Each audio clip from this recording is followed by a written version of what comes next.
Hey everyone, this is Jan and you're watching Language Boost. I'm here with Lýdia Machová from Language Mentoring, and today we're going to talk about how to not forget a language, right? Because learning a language is one, but then being able to actually remember it and not forget it, that's the tough part. How do we make sure we don't forget a language? Because like we human forget things, right? Yeah, I think it's a very natural part of, and fortunately we do forget stuff, because if we did not forget, our mind would be just overwhelmed with all the information we have to receive. So it's a good thing to forget things, but of course we don't want to forget a language that we spend a lot of time learning, right? It's a very ungrateful task then. My idea is that we need to make sure we get the language to a very fluent level, a very comfortable level, and once we reach that level, we will not lose it, as in not we will not easily lose it. Like, of course, your level will not be super high, like the ultimate high all the time. You need to be in touch with the language, but you will not forget it. And I have a metaphor to explain it best. You like the metaphor, right? I like it too, because I think it's very, it explains what it's about. So imagine. Actually, have you seen the Castaway movie? Have you seen it? Yeah, long time ago, but it's a good one, I was still a young guy. Right. It's a great movie where Tom Hanks is left stranded on an island. He wants to get away, right? What he does is he has a little raft, and he tries to get over the waves that are between him and civilization.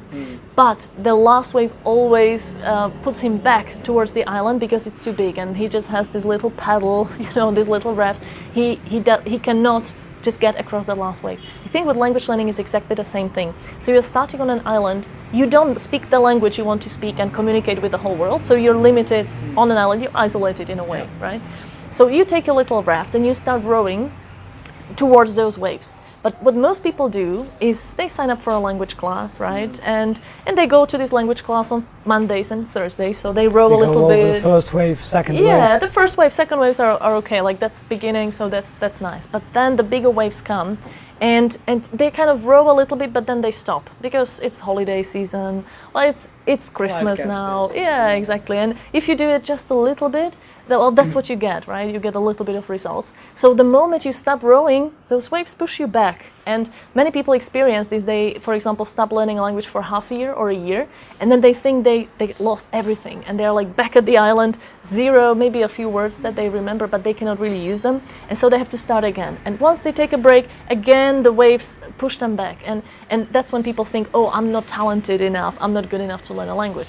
But what's the trick, Lýdia? How do we pass that last wave, that big wave? Well, you need to make sure you paddle a lot. Like, you need to give it a lot of energy and not stop before you get to that B2 level. That's the last wave.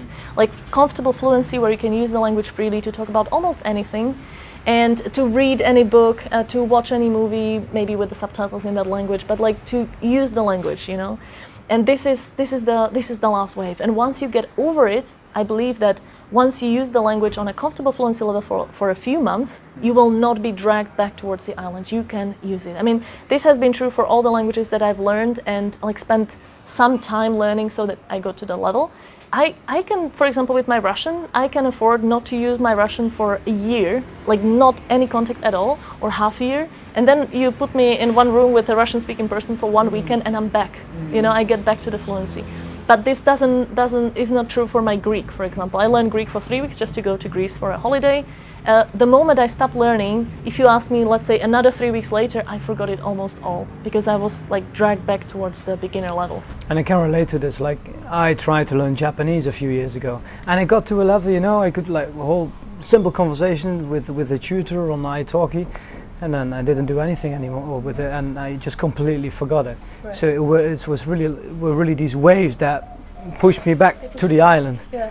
I think it's a very natural thing, because the basis of the language in your mind is just not strong enough. So in order to do that, like, you have to put a lot of effort into getting to the B2 level. And that's why I personally believe it, like for me, it just doesn't pay off to learn a language a little bit. If I know that I just want to learn this language like to a B1 level, kind of to get by, to you know, somehow communicate, I know that if I stop learning, it's gone. So you have to at least to be willing to go all in for like 1 or 2 years. That's what I do. Yeah, I always learn a language that I'm willing to put 2 years in, with some breaks, of course, but to put 2 years in to get to a comfortable fluency level. So like learning a language which half the effort. Yeah. It's not really going to work. No, well, it works for that time. Like if you, for example, if someone just wants to communicate in that country where they're going for a short term, that's nice. Yeah. But don't expect to keep that a year later because you won't. It just doesn't work like that. Well, thank you, Lýdia. Now we know what to do. So if you forget a language, it's normal, you know. There is not really, we are all forgetting things every day.